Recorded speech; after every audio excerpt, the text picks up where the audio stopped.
This is Including You, the new series from Lead at Any Level. Including You features stories from chief diversity officers and other executives who are creating inclusive cultures in their organizations. Our goal is to show what's working in companies just like yours, to give you the tools you need to keep pushing for progress in your own workplace. We want to create belonging and opportunity for everyone, including you. And now here's your host, e061.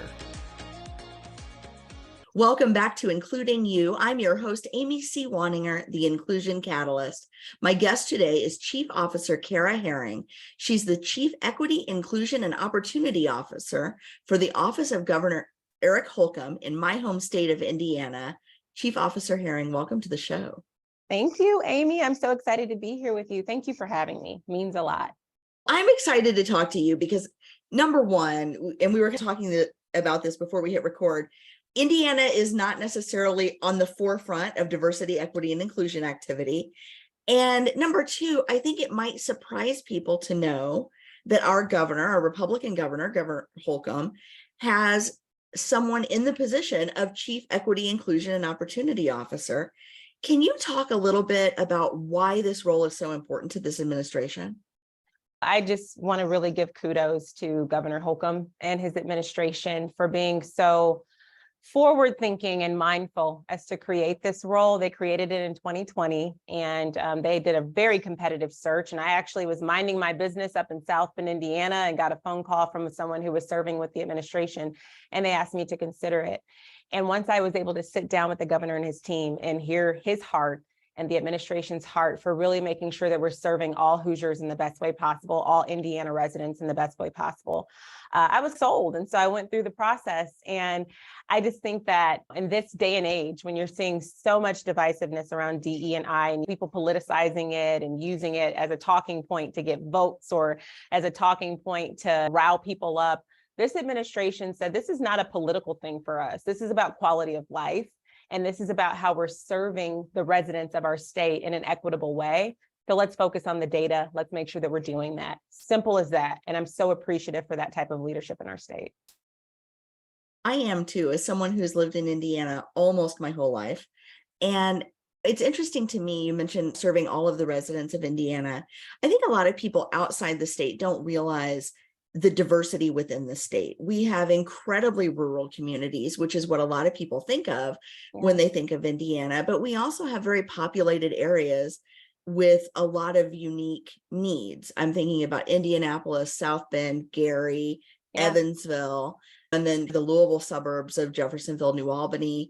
And the issues are varied, but there are a lot of overlapping concerns between what we need in, let's say, in the cities, in some of these urban areas, things like job creation and accessible Wi-Fi and those kinds of things, to what we need out in the rural areas in terms of job creation and accessible Wi-Fi. So can you talk a little bit about what are some of the unifying themes around the state and what are some of the variations? Absolutely. And you hit the nail on the head. Like you're coming in hot, you're right on point with that. And it's one of the reasons why we use the data to drive how we're approaching equity, because some people approach this work thinking only of race ethnicity, which that's one aspect to consider. But so many times, socioeconomics is what plays a huge part in some of the challenges that you see for communities across the state. So you mentioned rural Indiana and access to internet connectivity, access to devices, period, right? In order to actually be able to connect to the internet. And then you look at places like Gary or Fort Wayne or South Bend, and some of those inner city populations are struggling with some of the same exact things. And so you can take a kid from the middle of rural Indiana and a kid from the middle of Gary, Indiana, and they might look different on the outside, but some of those same challenges with housing and access to really good, strong public education or access to jobs and broadband, those things are very similar. And so the way that we've been looking at it through the state is we are a big fan of, in my office, the Center for Disease Control, the CDC, they have what's called the Social Vulnerability Index. And that Social Vulnerability Index really shows the areas of your state by zip code that highlight where people are struggling with getting access to housing and transportation and good education and healthcare. Where are the healthcare deserts? Where are the childcare deserts? all of those things that contribute to the social determinants of health and quality of life of an individual, that CDC social vulnerability index number really tells us a lot. And so that's when you find out that a kid from the middle of urban Indiana and a kid from the middle of rural Indiana have some of the same challenges. And then it helps us inform how we address these concerns as a state. Who do we need to partner with? What agencies do we need to lift up in that region of the state? And I will tell you, when you have the data and it tells the story, it's hard to argue with that. When the numbers are telling us that infant mortality is high for certain populations, or there's a challenge with housing, affordable housing with certain populations, the numbers don't lie. When you're using sound numbers that come from really good sources, it's telling you where you need to focus your resources, and we try to lean into that for sure. Now, again, there will be challenges that are unique to Black and Brown individuals or folks where Spanish is their first language. There are going to be different challenges for some of those individuals versus some of the folks in rural Indiana that don't look like them, but the quality of life challenges are very similar. So as you're talking about that, I'm wondering, what are some initiatives that you've launched in response to this data? How do you prioritize, and can you just give us a couple of success stories around what you've done in this role? Absolutely. So one of the things that was really important to me coming in was the type of relationship, strategic relationship building that we were doing, not only with folks who look like me or look like some of I have a very diverse team. I have white people on my team and women and Black people, and I had Asian people, one of whom just left and went to another opportunity, but folks with disabilities. We have a very diverse team, and it was important for us to connect with all of those populations, but it was also important to connect with those who didn't see any connectivity with us so that we could start to build strategic relationships. And so that was the first initiative, was building relationships so that we could communicate what the work is and what the work is not. Because there's a lot of misconceptions out there about what diversity, equity, and inclusion actually is versus what you've heard in the media and how it's been used as a talking point for different folks. So relationship building was huge. We've connected with over 400, at this point, 400 stakeholders from different organizations, different individuals from across the state.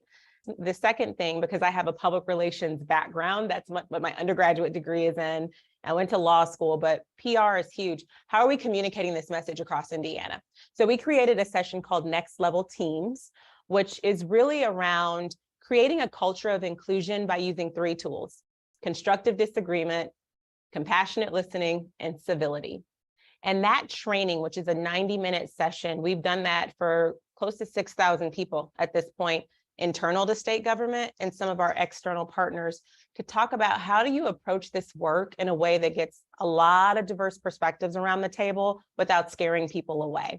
And focusing on civility, constructive disagreement, compassionate listening, and using that to create a culture of inclusion has been huge.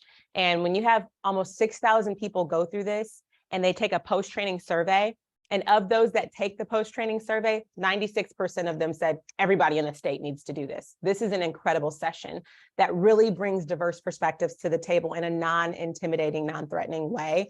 And it opens up conversations about differences in a healthy way.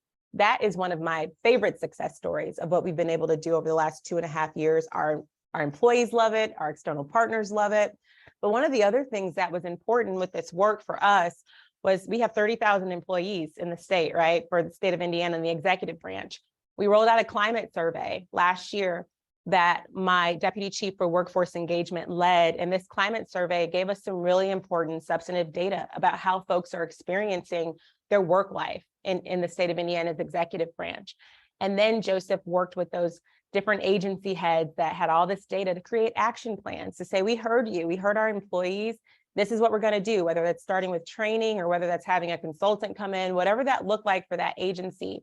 Joseph Pinnell, my deputy chief, has been working on that. So those were 2 really important things that had never been done before, this type of training that focuses on those areas, and then doing a climate survey, which is different from a typical pulse survey, or they have I think it's like Q12 poll surveys, all those types of things. It's really different from that because it digs into identity and how you show up and can you be your authentic self.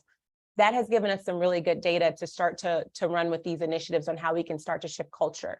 So those are just 2 things. There's quite a few others externally, but we got a lot of other questions to cover.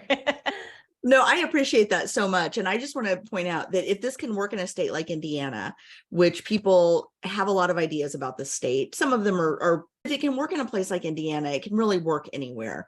It's about fitting the approach to meet the needs of the constituency. Absolutely. And I feel, and this is not a knock to diversity practitioners anywhere else, but we have to do a better job as diversity and inclusion practitioners of reading the room, understanding the environment that you're operating in. Yeah, there are days, Amy, I want to come in hot. I want to be like, yeah, racism exists, sexism exists, oppression exists, and I want to throw the data and the numbers at them, but that might not move the needle that day. You might not need to come in that hot. And I understand that in this environment that we work in, you have to really tailor the message in a way that's going to keep people at the table so that they can hear what you're saying. And we've tried to do that pretty intentionally. Now, there are still those who just don't think that this work should be happening. They're always going to be detractors. They're never going to meet you halfway. And we can't worry about those folks. We have to really try to get the ones who are a little neutral on it and pull them into the conversation. And being from Indiana, we have to read the room and we have to do it in a way that gets people on board. Yeah, I call those folks the botherable middle.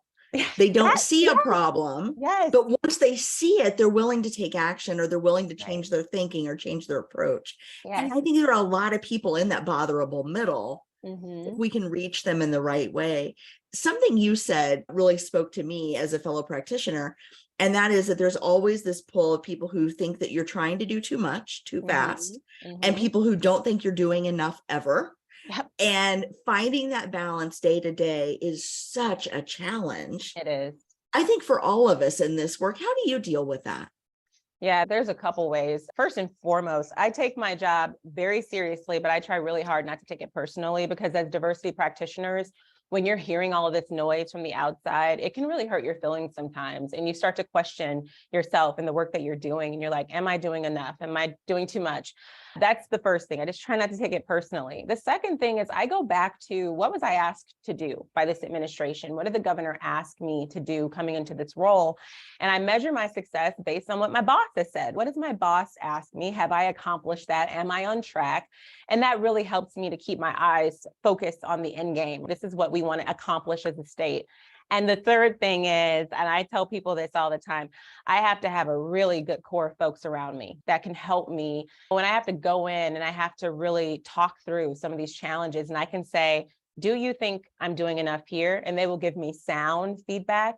I don't have yes people around me. I have people around me that will say, yeah, no, you're not doing enough right now, and you need to do more, or you're doing too much. Maybe you need to scale it back a little bit. I keep those types of people around me professionally and personally, and that helps keep me grounded and on the right track. But it's, as long as the governor and his team are like, you're on track with what we asked you to do, and the people around me are keeping me honest to what I'm supposed to do, I feel pretty good about it.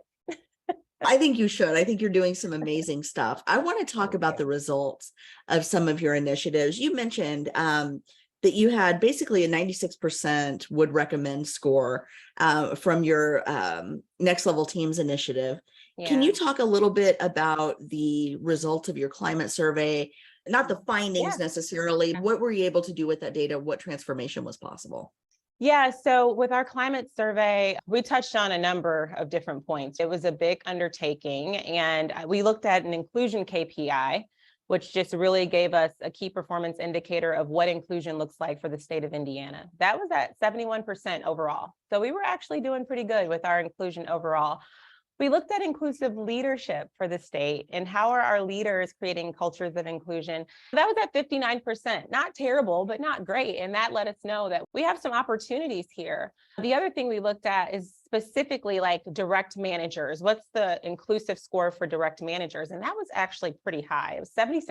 And we were really happy with that, because what we found there is that people were thinking about leadership as in overarching, the folks that maybe two levels away. But when they talk about their direct supervisor, it sounds like folks are having a really good experience. And so that was really awesome. We looked at fair processes. How do people feel about the processes within the state, whether that's promotions or opportunity to get on committees, whatever that is. There was a number of different things included in that. That sat at 59%. And so we know there that we have some work to do, because I think our processes are really good, but maybe we're not communicating them in the right way. Maybe we're not giving people enough detail. We're not as transparent as we should be. And then we looked at inclusive teams. How are people feeling about the teams that they work with? 74% thought my team's pretty inclusive. I feel pretty good about that, which was really a good score. Still some work to be done. The almost second to last was psychological safety, which is really important to me, especially as a woman of color, because there have been so many studies out by a number of different, McKinsey and all these different people have done these studies where women of color really struggle with psychological safety in the workplace. That score was 69%, not as high as we'd like for it to be, but much stronger than what I thought. And I was really pleased with that. And then individual buy-in, really, how are the people who are taking this survey, how are they buying into this thought of diversity, equity, and inclusion, inclusive workplace? It was at about 62%, where some of them felt like they could be doing more. Like this is them really scoring themselves on, I don't really do as much as I should be doing with inclusion or diversity. And so that was very telling. We had about almost a 40% response rate on this survey. Now, mind you, we've never done this survey before. We have 30,000 employees. We were right under 12,000 people responded. That's a really great number. And so this was data that was pretty substantive for us. And those are the scores. That was the overarching scores, but then each agency, we have the specific breakdown. And Joseph saw where there were some that were struggling a little bit more than others. And so he tailored those action plans to those agencies. And only time will tell if we're able to really move the needle on some of these scores with these action plans. But those were the key indicators that we looked at for this survey. It's really important to have that broad data to say, okay, where are we benchmark wise? I'm guessing though that you didn't stop with, oh, we're 71, we're good. I'm guessing you dove in a little deeper. How does this split out across race? How does it split out across gender? How does it split out across office location or job level? Did you find anything in there that surprised you that you'd be willing to share? There were quite a few things that surprised me, not willing to share just because I don't want to put any agency on the spot or anything like that. But there were some things that definitely surprised me, specifically around opportunity. So fair process, there's specific groups that really, that score was lower for those groups than others.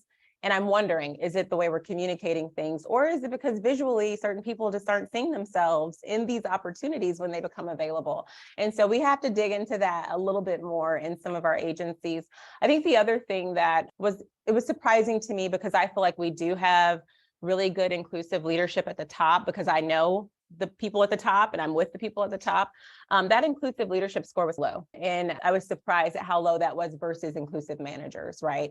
And there were some agencies that really stood out. There's, which those agencies shall remain nameless, but what that did was that gave us some ammunition for Joseph to sit down with those agency heads and say, let's drill into this a little bit more and figure out what's going on here. Is it that you all aren't being transparent enough with what you are doing to create inclusion, or maybe you're not doing enough? And we need to think about that too. That's about as deep as I'll go into it, but there were definitely some demographics that I was like, okay, we got to do some work here with this group.